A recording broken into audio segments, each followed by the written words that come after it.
Welcome to Amsterdam! Yan ang tahanan ng Dutch national na si Beata. Welcome to House of Pinoy Foods. How can I help you? Pero ang kanyang take-out nook at catering services, hindi lang Dutch national ang tumatangkilik. Magandang araw sa inyong lahat. Si Beata nakakapagsalita ng Tagalog at Waray. Adi kinahagawas di katok katindahan niya na. At nakakapagluto rin ng mga putahing Pinoy.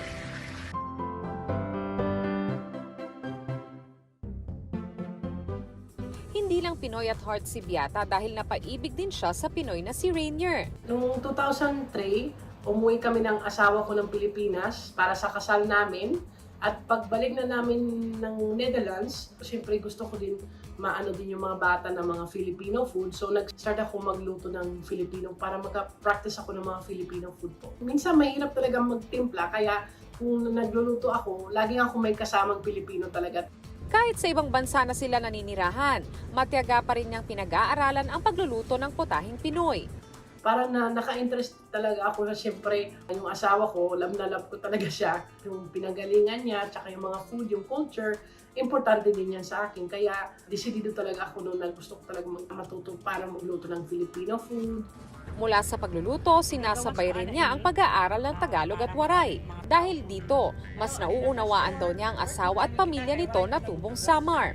Ang ginawa na kasi ng asawa ko, kinasal na kami sa Pilipinas, nagwaray na lang siya, hindi na siya nag-English, hindi na siya nag-Dutch.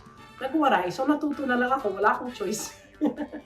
Ang pagsasalita ng Tagalog at pagluluto ng putahing Pinoy, naging daan para pumatok ang kanilang negosyong catering at food takeaway sa Amsterdam, Netherlands. Siya naman ang nagluluto ng mga ulam, tsaka ako naman sa dessert. Pero noong 2019 medyo may sakit na siya, so more on ako nag-take over na rin sa mga ulam. Lechong kawali, sisig, dinuguan, ginataang manok, ginataang kalabasa, kare-kare, kaldereta, pansit canton, pansit palabok, pansit bihon, mga dessert din, kutsinta, leche flan, pichi-pichi. Pero ang masayang Pinoy food business nila, napalitan ng lungkot nang pumanaw ang kanyang asawa dahil sa kidney failure.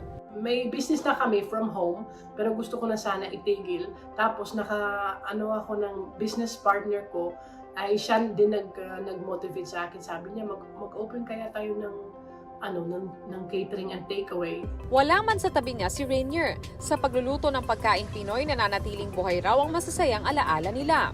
I-continue ko na rin yung journey ko sa Tagalog and Waray at saka sa mga food ko.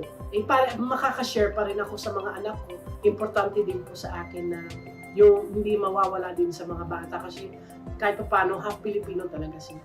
Dayuhan man ang lahi ni Beata, ang kanyang dedikasyon at puso para maibahagi ang kulturang Pinoy, talaga nga namang wagi saan mang panig ng mundo. Ako si Von Aquino at yan ang kwentong dapat alam mo.